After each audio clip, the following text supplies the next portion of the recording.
hammer that Arsenal and other fans would hit Tottenham fans with is that you haven't won anything in so long. And Ange Postecoglou, he said at the start of the season, I will win something this season, and he did. The Europa League, which qualified for the Champions League, where they are now, and they sit fourth after the group stages. So they're straight through to the round of 16 and doing, very nicely indeed with some great results. But it's the league form, and it's the lack of identity, the sort of lack of even a sense of an identity that I think has done for Thomas Frank. And this new board, Daniel Levy, who sort of ruled Spurs with an iron fist for so long, he left in September, October time, and this new board are desperate to be liked, I think, by the Spurs fans.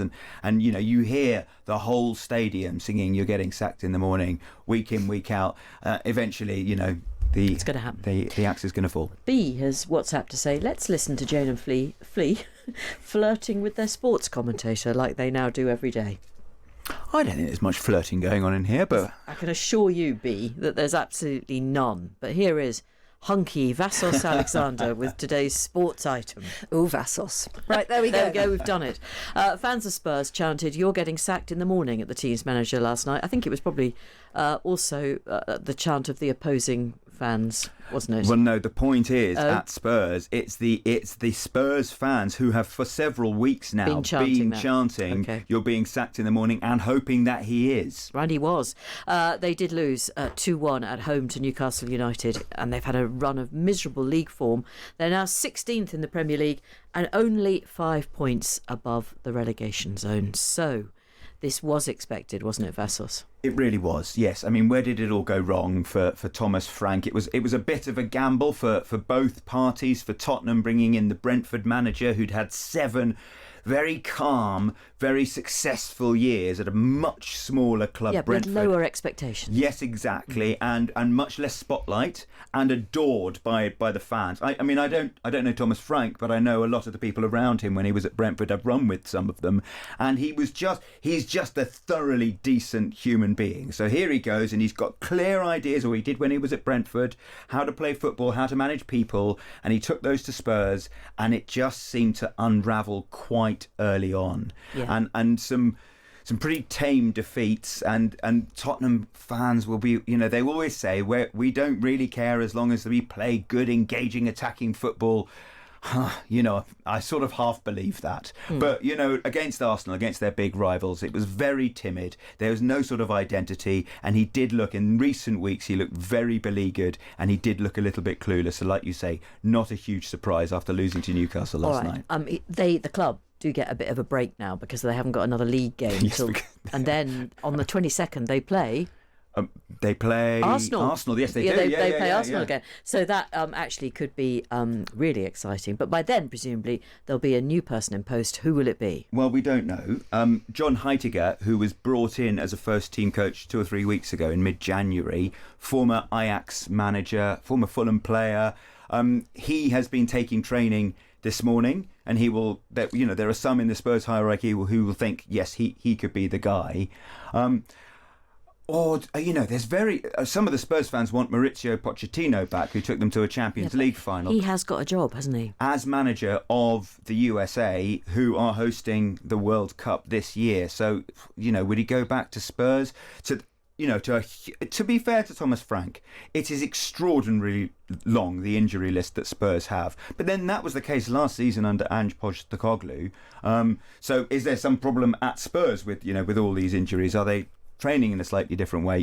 Who knows?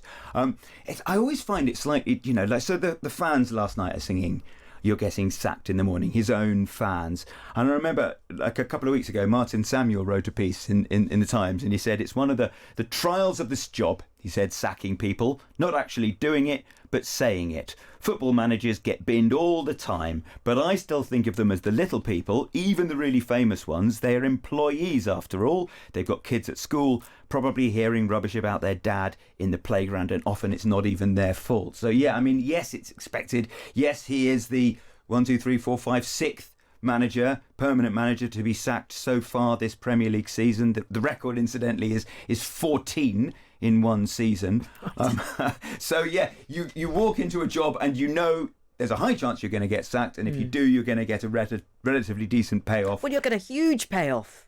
His contract was to 2028, but as I understand it, these days clubs don't pay out the whole of the contract. There'll be some kind of clause that says you'll get 6 months or something like that. Okay, right. Aren't they still doing all right in Europe, though? Well, absolutely, like they were last season when Ange Postecoglou brought them a first trophy in 17 years. And this was the whole thing. This was the sort of the hammer that Arsenal and other fans would hit Tottenham fans with, is that you haven't won anything in so long. And Ange Postecoglou, he said at the start of the season, I will win something this season, and he did. The Europa League, which qualified for the Champions League, where they are now, and they sit fourth after the group stages. So they're straight through to the round of 16 and doing, very nicely indeed with some great results. But it's the league form, and it's the lack of identity, the sort of lack of even a sense of an identity that I think has done for Thomas Frank. And this new board, Daniel Levy, who sort of ruled Spurs with an iron fist for so long, he left in September, October time. And this new board are desperate to be liked, I think, by the Spurs fans. And you hear the whole stadium singing "You're getting sacked in the morning," week in, week out. Eventually, it's going to happen. The axe is going to fall. There is that term Spursy, isn't there? Yes, and there's Dr. Tottenham. Right. So, and what does Dr. Tottenham mean? Are you having a bad time? Are you low on confidence? No win in 10 games? You need a visit from Dr. Tottenham. And then you'll get a result. And then you get the result. Like Okay. West Ham, who were really struggling, went to Spurs, won 2-1, and they haven't looked back since. Right. And the Spursy term is, I think even Tottenham fans call themselves Spursy. They'll win the Champions League but get relegated. Well, I was going to suggest beat Manchester City, but then lose to West Ham. Wouldn't that be the most Spursy thing ever? They win the Champions League this season and get relegated. Absolutely, that would be peak Spursy. Okay, brilliant. And so to the slopes, where Team GB have failed to shine. Let's just be honest about it. Yeah, but there's another way of looking at it, isn't there? Is there? Yes, that we aren't a nation blessed with the right kind of climate for our wonderful athletes to be training in. We've done very well to get to fourth. A lot. we have finished fourth a lot. We do invest in these Winter Olympic sports. There are millions and millions of pounds quite a lot of goes money. into. Don't worry, the skeleton hasn't started yet. We're bound to win the skeleton. Are we, though? Well, in the men's skeleton, we were first and second. In fact, the two British skeleton riders won all 7 World Cup events. And we have a rich history in women's skeleton. So we are definite favourites to win skeleton gold. Okay. What did you think of the Norwegian guy with his desperate plea to his girlfriend? So this is a guy who wins a bronze medal and then in the press conference afterwards says, "This has been a really difficult few weeks for me because I was unfaithful to my girlfriend, the love of my life. And so much as you might think that this Olympic medal is everything, I actually had one life with this wonderful woman who won't now take my calls because I had an affair." And in doing so, took away quite a lot of spotlight from his Norwegian teammate who'd won gold. Right. Their great friend. Well, they were. No, their mutual great friend had died a couple of weeks before the game. So the Norwegian biathlon team are sort of in mourning. And the guy who won gold screamed his late friend's name as he crossed the finishing line and in tears on the top of the podium. So he did draw a little bit of focus away from that. He has today said, "I apologise, I'm not in a good place." And his girlfriend has come out and said it's very complicated. Yeah.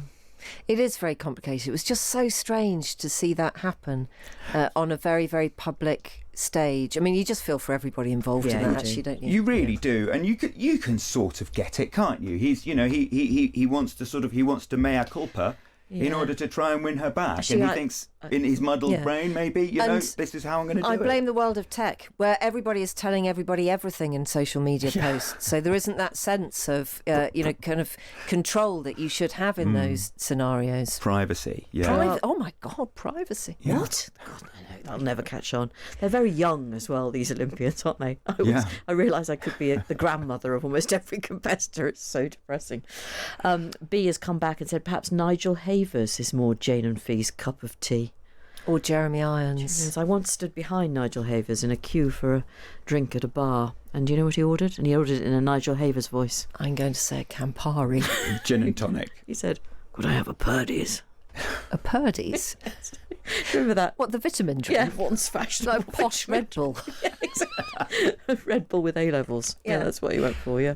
Vassos, there was absolutely no flirting there, but I'm now going to be on my guard. I'm slightly nervy. I'm not talking to him. Vassos will be back with some more sports balls for you tomorrow at around the same time. Thank you, Vassos. Thank you very much.